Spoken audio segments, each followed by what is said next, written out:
on Earth.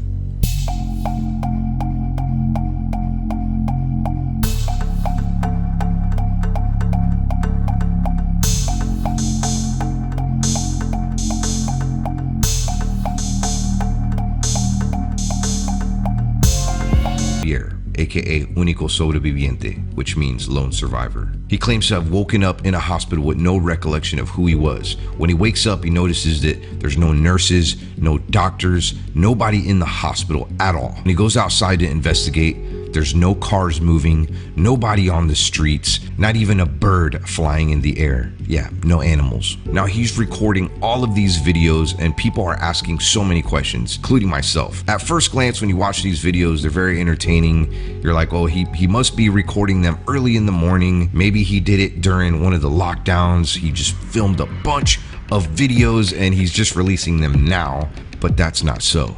The more I watched, the more I became scared. If you've ever watched movies like I Am Legend, shows like The Walking Dead, you know that there's a lot of money involved in those production sets. Millions of dollars on CGI to make it look like the world is desolate. Now Javier is only using his phone to film and uploading these videos barely edited onto TikTok. And he lives in a very big city. Now, as he starts getting his memory back, he remembers that he was in 2021. When he looks at computers, looks at his phone, everything is exactly the same as 2021, except all the dates on every electronic device is saying 2027. He realizes that there's some sort of connection between 2021 and 2027. He still has access to the internet, and he's even shown different locations, exact coordinates to where he's at, and leaving things. This is something like a parallel world, a different dimension, but a connection from 2027 where he's at and 2021.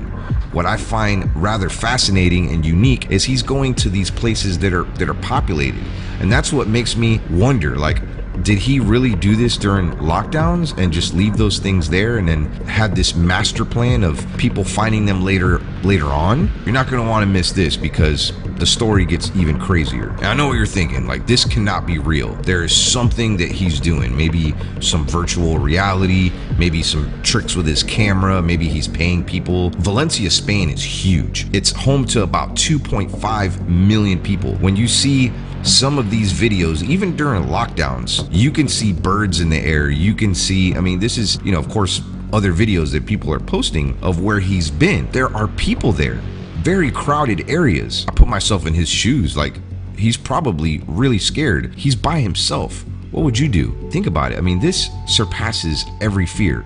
Imagine being all alone.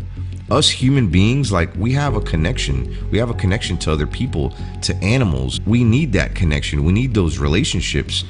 Nobody around. You're alone. If something happens to you, like, that's it. It's just you. Now, this is where it gets interesting. There's followers of his on his TikTok videos requesting certain locations for him to go and explore and to show that there's no one there. We're not just talking about regular places. These are historic landmarks in Valencia, Spain. Churches, hospitals, even a soccer stadium. Some have argued that he's going early in the morning, but he continues to prove people wrong. In this video, Javier shows a comment on the screen, and the comment says this: all your videos are made super early in the morning at 6 a.m. or 7 a.m. when there's no one around. He then goes with this comment on the screen to a heavily populated part of the city with a clock, a public clock, and shows that the time is 5:46 p.m. I think that's military time. And I don't know about you, I mean, here in America at 5 o'clock, it's rather busy. People are just getting out of work.